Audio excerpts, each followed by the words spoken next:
Alors oui, et moi je suis un lecteur, un garçon, et j'ai trouvé qu'il exprimait toute sa part de féminité, ce garçon.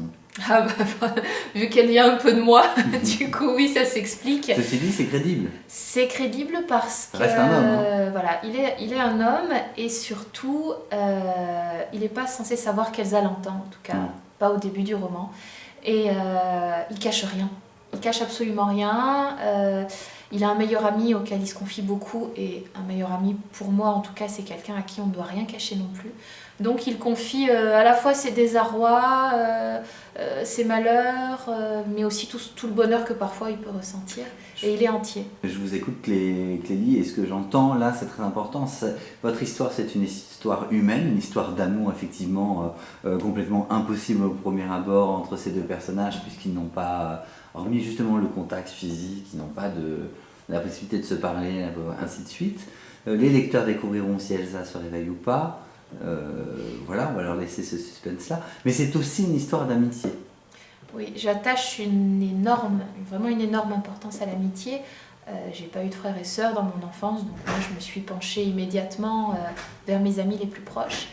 Et pour moi, c'est un lien qui est presque plus important que l'amour.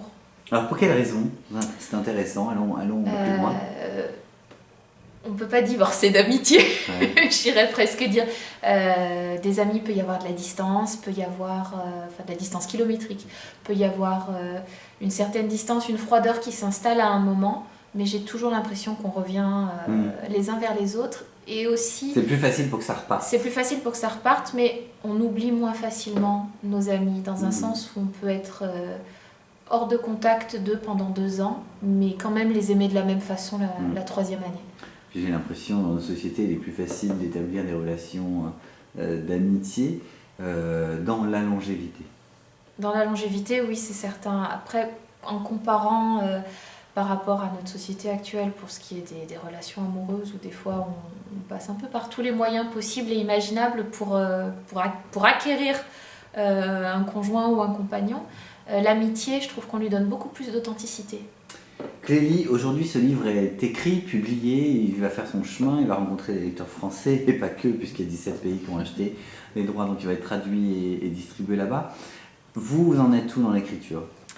J'en suis dans un moment où je dois juste assurer pour l'instant la promotion du roman. Après, j'ai envie de continuer à écrire, donc ça c'est prévu. Je vais m'immerger de nouveau dans l'écriture, dans toute cette magie que j'ai en rédigeant. Ça va pas tarder parce que ça me manque terriblement. Ouais, ça vous démange. Oui, c'est ça. Clélie, Avit, est-ce que vous souhaitez retrouver vos personnages?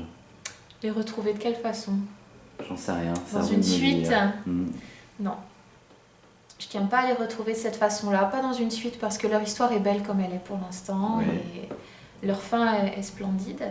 Après, la retrouver à l'écran, ça va peut-être être possible puisque on aurait 2 studios qui seraient en cours de lecture. Mais je peux pas vous en dire plus. Bah non, c'est trop tôt et voilà. Voilà. Donc vous partirez sur une autre histoire que vous avez certainement déjà en tête. Une autre histoire, oui. Alors, en tête, j'essaye de me limiter le maximum parce que quand j'écris, je planifie pas, je me fie à mon instinct. Oui, ça, et du coup, je ne tiens absolument pas à trop anticiper sur mon écriture parce qu'après, je rentre dans un plan et j'y perds mon naturel. Et comme c'est ça qui a plu aux lecteurs et aux éditeurs, je veux rester dans cette Mais c'est ce que vous m'aviez expliqué en off, c'est que dans l'écriture de ce roman, je pense que vous ferez le prochain de la même manière, parce que pour celui-ci, ça s'est bien passé, c'est que vous êtes parti avec vos personnages sans plan, et vous avez été guidé par eux, vous aviez une idée vague de l'histoire, mais après vous avez tout découvert au cours de l'écriture. Ah oui, je les laisse mener la barque en fait. Mes personnages, j'ai juste une petite idée de leur personnalité et encore, elle s'étoffe au fur et à mesure de l'écriture. Donc c'est eux qui me dictent ce qui leur arrive en fait. Clélie Avit, un grand merci pour cet entretien. C'est terminé. Votre actualité, c'est votre premier roman. Je suis là aux éditions Lattès. C'est le prix vous êtes la lauréate du prix Fondation Bouygues Télécom avec en partenariat Metro News. Un grand merci à vous, Clélie Avit, de nous avoir fait confiance et d'avoir accepté notre invitation sur la Fringale culturelle.